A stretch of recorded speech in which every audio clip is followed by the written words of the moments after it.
ovos de Páscoa, coelho, chocolates. Tudo isso são coisas deliciosas e que nos fazem lembrar de uma data muito especial, a Páscoa. E é sobre isso que nós queremos falar hoje à noite. Queremos entender o que tem a ver o coelho, os ovos de Páscoa e os chocolates. Acompanhe conosco, porque esse é o assunto de agora.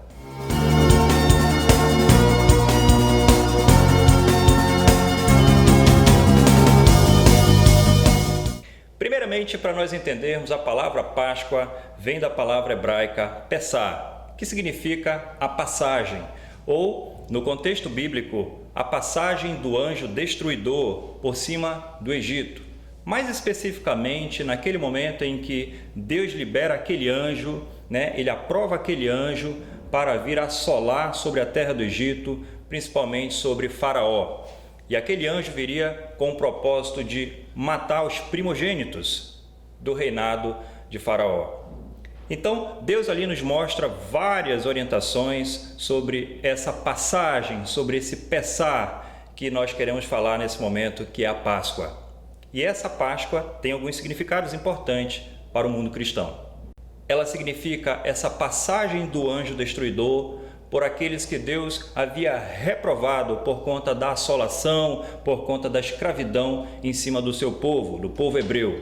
Mas essa palavra Páscoa também significa algo positivo, significa a celebração daquela libertação, onde o povo de Deus, o povo de Israel, o povo hebreu, estaria sendo, após aquela passagem do anjo destruidor, liberto das garras de Faraó. Então, esse evento nos deu um grande sentido para o mundo cristão, dando a todos nós que cremos em Jesus Cristo e na sua palavra uma conotação de salvação para todos os nossos erros, para todos os nossos pecados, para o povo que vem obedecer, para o povo que vem crer, para o povo que teme a palavra de Deus. E essa palavra Pessah, a Páscoa do mundo cristão, também nos arremete a uma explicação de que naquele momento o povo judeu deveria cingir ou pintar os umbrais, a viga principal e as laterais das suas portas, das portas de suas casas, porque aquilo ali viria a ser a marcação pela qual o anjo destruidor entenderia que aquela casa, que aquela família, que aquelas vidas, que aqueles primogênitos não seriam mortos. Aquele era um sinal cujo Deus orientou todo o povo de Israel a colocar nas suas vidas. Então, observando as Escrituras, a palavra de Deus, nós podemos ler no livro de Êxodo, capítulo 12, a partir ali do verso 21 até o verso 24, e você pode acompanhar com a sua Bíblia. Vai lá, pega a sua Bíblia, eu espero você, pega a sua caneta, pega aí seu caderno, estou esperando você, para você perceber que Deus traz para todo o seu povo ali princípios importantes para esse momento que nós estamos passando de assolação, de tão grande assolação na terra. Então, diz assim a palavra de Deus no livro de Êxodo, capítulo 12, no verso 21. Então Moisés convocou todas as autoridades de Israel e lhes disse: escolham um cordeiro, um cabrito para cada família, sacrifiquem-no para celebrar a Páscoa. Molhem um fecho de sopo no sangue que estiver na bacia e passem o sangue na viga superior, nas laterais das portas. Nenhum de vocês poderá sair de casa até o amanhecer. Isso nos faz lembrar a quarentena que nós estamos passando nesse momento de grande assolação em todo o mundo. Quando o Senhor passar pela terra para matar os egípcios, verá o sangue na viga superior e nas laterais da porta e passará por sobre aquela porta, por sobre aquela casa, por sobre aquela família. E não permitirá que o destruidor entre na casa de vocês para matá-los. Obedeçam a estas instruções como decreto perpétuo para vocês e para os seus descendentes. Vejam quanta informação nos traz a palavra Páscoa, essa palavra hebraica Pessah. Uma infinidade de riqueza que nós poderíamos ficar durante todo o tempo falando dessas orientações e dessas observações que o Senhor Deus nos traz vai muito além de um simples coelho de Páscoa, de um ovo de Páscoa e de chocolates, apesar de serem coisas deliciosas. Então, amigos, a partir desse trecho da Bíblia, nós queremos, juntamente com você agora, tirar princípios para esse momento de assolação na vida em um sentido mundial. Vamos ver nesse momento 3 verdadeiros símbolos da Páscoa. Então, como primeiro símbolo verdadeiro da Páscoa, nós temos o cordeiro e não o coelho. O cordeiro é o verdadeiro símbolo pascal. O Filho de Deus, o Senhor Jesus, esse foi colocado para ser o sacrifício, o cordeiro pascal, aquele que viria a ser sacrificado para que o seu sangue fosse colocado nos umbrais das portas. No Evangelho de João, no capítulo 1, no verso 29, onde João fala de Jesus naquele momento, ele diz: eis o Cordeiro de Deus que tira o pecado do mundo. Eis o Cordeiro sacrificial, eis o Cordeiro que tem o poder, através do seu sangue, do seu sacrifício, de retirar, de limpar o pecado da humanidade. Eis o Cordeiro de Deus, apontando para Jesus Cristo, o Filho de Deus. Naquele momento, Jesus então veio para oferecer a sua vida. Ele veio para oferecer fisicamente o seu corpo e espiritualmente a sua vida, a sua amizade com Deus Pai, para que eu e você, para que a humanidade pudesse observar na pessoa de Jesus aquele sacrifício e aceitar aquela passagem, aceitar aquela cura, aceitar aquela libertação. A carta aos Coríntios, a segunda carta aos Coríntios, no capítulo 1, no verso 9, você que está acompanhando aí em casa na sua Bíblia, diz assim: de fato, já tínhamos sobre nós a sentença de morte, para que não confiássemos em nós mesmos, mas em Deus, que ressuscita até os mortos. Em 2 Tessalonicenses, capítulo 1, verso 9, diz que nós iríamos sofrer a condenação eterna. Mas Jesus Cristo, em forma de cordeiro, veio para pagar essa minha dívida e a sua dívida também. Nessa Páscoa que está chegando, é isso que nós devemos comemorar: a nossa libertação, através do Cordeiro Pascual, que é Jesus Cristo. No livro de Efésios, capítulo 2, no verso 5, diz que Deus nos deu uma vida juntamente com Cristo Jesus. Quando ainda nós estávamos mortos em nossas transgressões, mortos em nossos pecados, Jesus veio e deliberadamente, com uma graça absoluta, nos deu a salvação, nos deu a oportunidade, então, de podermos nessa Páscoa festejarmos com Ele, deixando aquela velha vida de pecados e de transgressões para trás.